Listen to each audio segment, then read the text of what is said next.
आज हम कलयुग के न्यायाधीश श्री शनिदेव की कुछ महिमाओं का वर्णन करेंगे। शनिदेव को कलयुग का न्यायाधीश माना जाता है भक्तों। जिन पर ये कृपा करते हैं उसके जीवन में किसी भी प्रकार का कोई कष्ट नहीं आता भक्तों। सूर्यपुत्र भगवान शनिदेव जिन भक्तों पर अपनी दया दृष्टि की छाया रखते हैं वो भक्त हर कार्य को बड़ी आसानी से संभव कर पाते हैं। किंतु शनिदेव की ढैया जिस पर लग जाती है वो राजा भी कंगाल हो जाते हैं। अतः शनि महाराज को हमेशा प्रसन्न रखना चाहिए भक्तों। सच्चे मन से जो भक्त उनका ध्यान लगाता है उस भक्त पर वो सदैव सदैव मेहरबान रहते हैं भक्तों। तो आइए भक्तों सुनते हैं शनि महाराज की महिमा का वर्णन इस पावन कथा के माध्यम से। मेरे साथ मिलकर बोलिए शनिदेव महाराज की जय।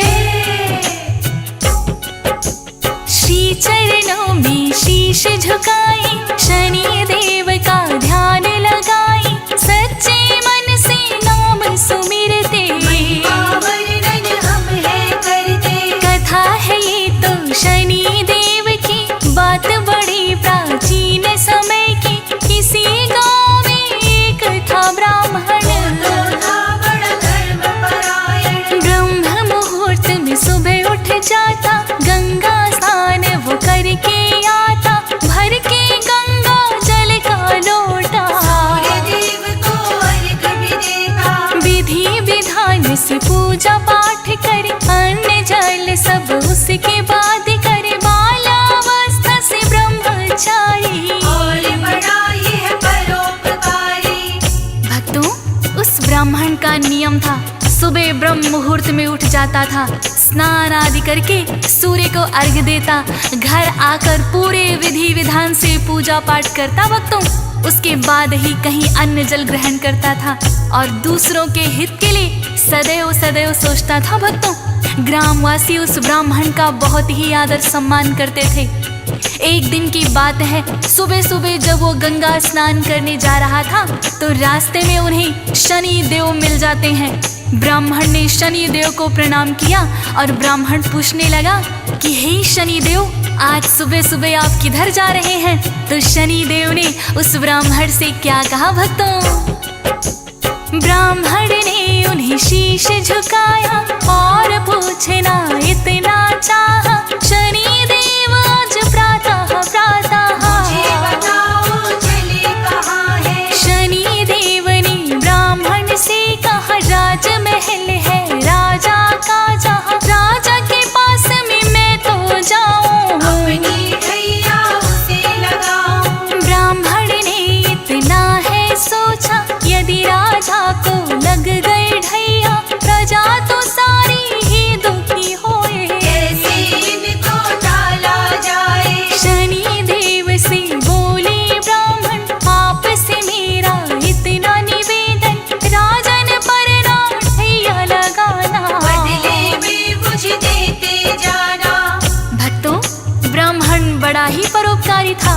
उसने सोचा यदि राजन पर शनि के ढैया लग जाती है तो सारी प्रजा दुखी हो जाएगी, क्यों ना शनि के ढैया को मैं अपने ऊपर ही ले लूं। उन्होंने शनि देव से प्रार्थना की कि हे शनि देव, आपसे मेरी इतनी विनती है कि आप हमारे राजन पर अपने ढैया ना लगाएं, बदले में आप मेरे ऊपर ही लगा दें। शनि देव कहने लगे, हे ब्राह्मण, तुम एक बार फिर सोच लो। ब्राह्मण निश्चय का पक्का था भक्तों। शनिदेव से कहने लगा कि हाँ शनिदेव, मैंने सोच लिया, आप राजन के बदले में ढैया मेरे ऊपर लगा दीजिए। शनिदेव कहने लगे, कितने वर्षों के लिए लगाऊं? तो ब्राह्मण बोला, हे महाराज, वर्षों तक तो मुझसे ना सही जाएगी।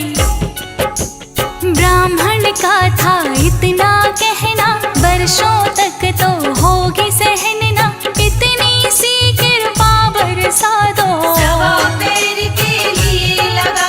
शनि देव ने बात मान ली, ढैया है ब्राह्मण पर लगती, गया ब्राह्मण गंगा स्नान को, शनि देव ढैया उस पर है, गंगा स्नान रहा वो कर है, सूर्य देव को जल है चढ़ाया,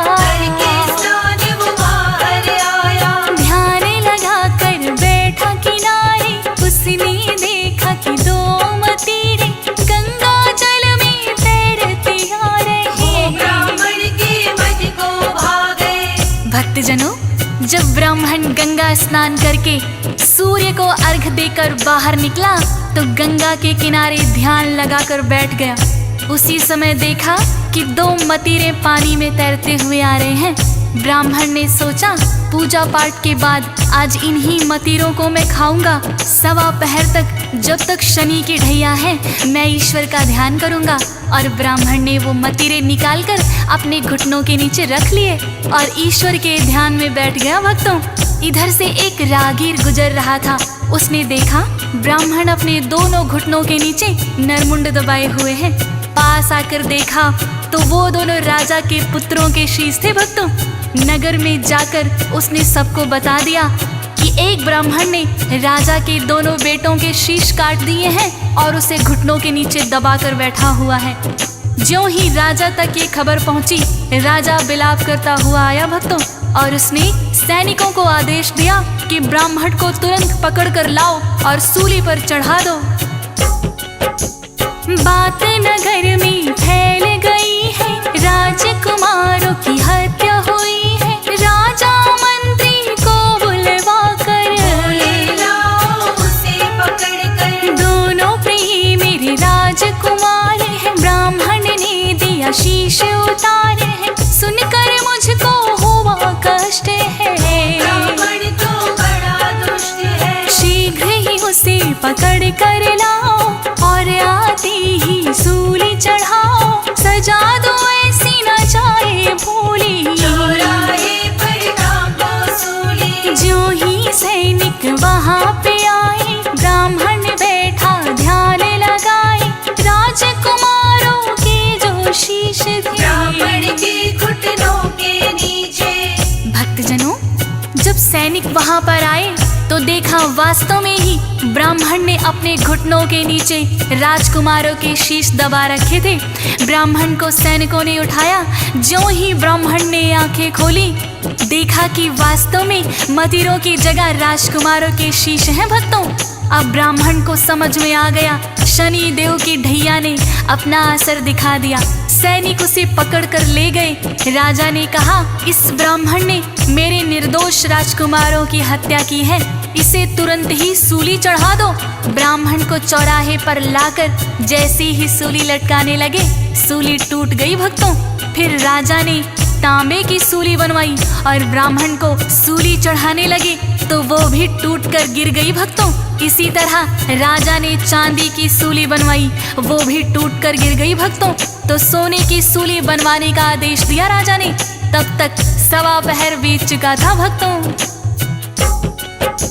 शनि देव की ढैया जो थी 1.25 पहर के लिए तो वो थी। सूली ब्राह्मण चढ़ ना पाए, पहले टूटी जाए। अनेक धातुओं से बनवाई पर कोई भी टिक नहीं पाई। राजा ने आदेश दिया था, अब तक नहीं हुआ था। सोचे मंत्री हो रहा क्या है, आज तलक जो नहीं हुआ है।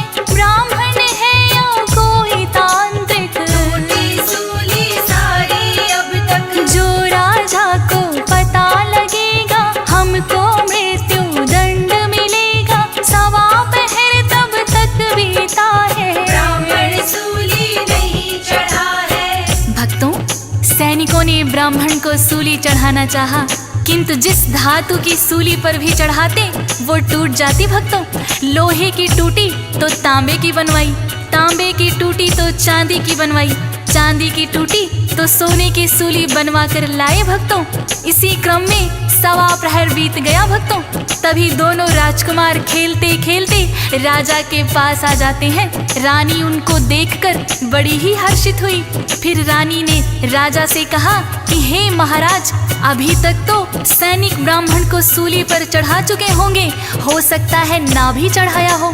आप जल्दी से जाइए और उन्हें इन्हें रोकिए वरना हमें ब्रह्म हत्या का पाप लग जाएगा। राजा तुरंत ही वहां आए और कहने लगे, सैनिकों, ये ब्राह्मण निर्दोष है, इसको छोड़ दो। फिर राजा ने ब्राह्मण से विनम्र विनती करके क्षमा याचना की तो ब्राह्मण देव ने कहा, राजन, इसमें आपका कोई दोष नहीं है। सवा प्रहर के लिए मुझ पर शनि की ढैया थी जो मैंने जानबूझकर लगवाई थी। राजा पूछने लगे, आपने जानबूझकर क्यों लगवाई? तब ब्राह्मण ने सारा वृतांत राजा को बता दिया। भक्तों, राजा ने सोचा ये ब्राह्मण कितना परोपकारी है और मैंने इसे सूली पर चढ़ाने का आदेश दे दिया था। राजा को बड़ा ही पश्चाताप हुआ। राजा फिर ब्राह्मण से क्षमा प्रार्थना करके पूछने लगा, हे ब्राह्मण देव, यदि शनि की ढैया लग जाए तो उसे किस प्रकार से उतारा जा सकता है? तब ब्राह्मण राजा से कहने लगा, जो शनि की ढैया लग जाए सोना चांदी उसे चढ़ाए, तांबा या लोहा कर अर्पण शनि देव होते हैं प्रसन्न। यदि ये संभव ना हो पाए, काले तिल और तेल चढ़ाए, काले उड़द हैं जो भी चढ़ाते, भैया उन पर नहीं लगाते। या फिर आस पास हो पीपल, नित्य नियम से उसको दीजिए, प्रार्थना शनि देव से करना, हम पर प्रसन्न आप सदा रहना। ब्राह्मण से राजन ने जाना, अपने मन ही मन है ठाना, मैं भी इनकी करूँ आराधना, ताकि दुख से हो न सामना। भक्तजनों, इस प्रकार उस दिन के बाद वो राजा भी शनि भक्त हो गए और नित्य नियम से शनि महाराज की पूजा करने लगे। ब्राह्मण को उन्होंने आदर सहित विदा किया। भक्तों, ब्राह्मण ने शनि देव की ढैया अपने ऊपर ले ली थी, उसका भी धन्यवाद किया। भक्तों, शनि देव की वक्र दृष्टि से तो देवता भी नहीं बच पाते, फिर इंसान तो क्या है। इसी तरह की एक और कहानी है भक्तों। जब शनि देव ने सोचा कि मैं भोलेनाथ पर अपनी वक्र दृष्टि डालता हूँ, ये सोचकर शनि देव कैलाश पर आ गए। भक्तों, भोलेनाथ को प्रणाम किया। भोलेनाथ ने उनसे आने का कारण पूछा तो शनि देव क्या कहते हैं भक्तों, सुन लो हे भोले भंडारी, इतनी सी इच्छा है हमारी, मेरी दृष्टि जो है वह एक बार आजमाओ आप पर। बात है मात्र सवा पहर की, डालूंगा अपनी वक्र दृष्टि, हे भोले तुम इसे संभालो, बचने का कोई यत्न बना लो। सुन कर के भोले मुस्काए, मुझ पर ना कुछ असर दिखाए, अपना मन तुम भी बहला लो, अपनी वक्र दृष्टि डालो। भोलेनाथ ने आज्ञा दे दी, डाली शनि ने वक्र दृष्टि, भोलेनाथ को समझ न आया, उन्होंने इससे बचना चाहा। भक्तों, शनि देव ने ज्यों ही भोलेनाथ पर वक्र दृष्टि डाली, भोलेनाथ सोचने लगे मैं शनि देव की वक्र दृष्टि से बच जाऊंगा, और कैलाश छोड़कर वो मृत्युलोक में आ गए और सवा पहर तक एक हाथी का रूप बनाकर जंगल में विचरते रहे। भोलेनाथ सोच रहे थे, भक्तों, शनि देव की वक्र दृष्टि मुझे पहचान ही नहीं पाएगी, और सवा प्रहर तक मृत्युलोक में हाथी बनकर विचरते रहे। जैसे ही सवा प्रहर पूरा हुआ, भोलेनाथ ने सोचा शनि देव की वक्र दृष्टि का मुझ पर कोई असर ना हुआ, अब तो सवा प्रहर बीत चुका है, मैं वापस कैलाश पर चलता हूँ। भोलेनाथ हाथी की योनि छोड़कर कैलाश पर लौट आए। भक्तों, कैलाश पर आकर देखा शनि देव वहीं बैठे हुए हैं और भोलेनाथ की प्रतीक्षा कर रहे हैं। भोलेनाथ शनि देव से कहने लगे, भक्तों, शनि तुम्हारी वक्र दृष्टि मेरा बिगाड़ न पाई कुछ भी, सवा पहर अब बीत गया है, मुझे देखो कुछ ना भी हुआ है। सुन कर के शनि लगी मुस्कानी, माने आप चाहे ना माने, समझ आपकी नहीं है आया, वक्र दृष्टि ने असर दिखाया। भोलेनाथ ने फिर ये पूछा, वक्र दृष्टि से असर हुआ क्या? वक्र दृष्टि तो हुई निष्फल,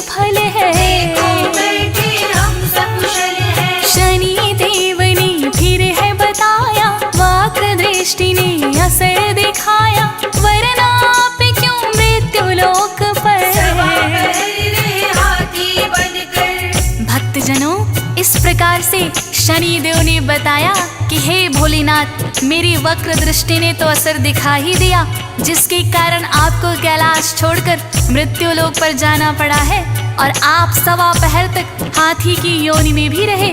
यही मेरी वक्र दृष्टि का असर था।